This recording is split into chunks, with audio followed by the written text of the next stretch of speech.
Welcome back to Adventure and Repeat. It's glad to see you here. So today we're working on this 2015 Chevy Tahoe, and we are trying to replace this four-wheel drive front actuator on this without having to pull the rack and pinion out, because every other video says you got to take this thing out to get that thing out.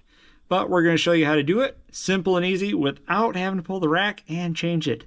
Saves you a lot of time, saves you a lot of hassle, and you can do it yourself. Just a little inconvenient if you're doing it on the ground, but we'll show you how it's done. When you're working on one of these, the first thing you need to do is take the splash guard 2 bolts up there and the 4 bolts down here, 10s, and then a 2 15s up top. Get the splash guard out of the way. I just slid mine up and over here. That allows me to access the actuator, which is actually sitting right there. And you have that connector right there. You just need to take the red tab and slide it back and pull that connector off, because that is the connector that drives the actuator. Now, most videos will say this entire rack and pinion system needs to come out of the way to get that little actuator out. And I'm going to tell you that you don't need to do that. Simple way is one of these fancy snap-on pipe wrenches. So what these do is these can actually extend out just like that. And that gives you just enough space to get in there and reach on there and start grabbing it and slowly turning it out. So yeah, it's not convenient and not super easy, but it saves you a whole lot of hassle trying to pull the rack to get to that. So I'll show you how it fits. Take your wrench all the way out, slide it in, and then twist it right up into place. Once you get it there, you can then clamp it down and slowly start spinning it out. That's how you do it. Just nice and easy. So I'm going to take that connector off there first, but that shows you can get in there and actually start to loosen that up, and you're just going to slowly walk that out until you get it out all the way, and then fish it out of the hole and put the new one back in. Once you get it loosened up enough, you can go in there and kind of spin it out by hand.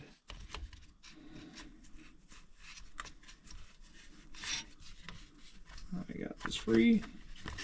We're just going to snake it out.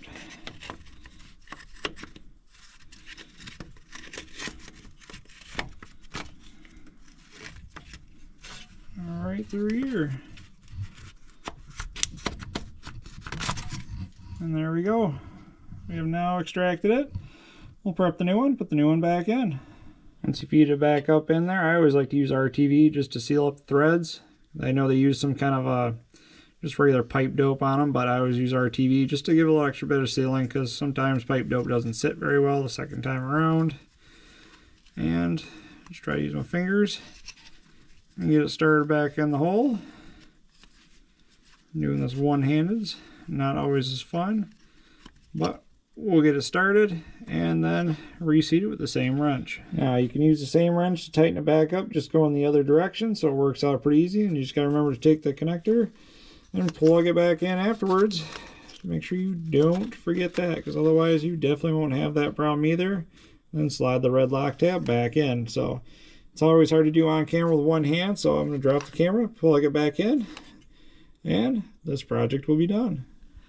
So all we have left to do is throw the splash guard back on this, drive it around, just verify that it locks and unlocks in 4-wheel drive. So basically we're just going to put it in auto 4-wheel drive, unlock it, see what it does, make sure there's no codes, nothing goes like that. Then we'll put it in 4-wheel drive, kind of step on it once on gravel road to see, to make sure it engages and acts and feels like it's locking in.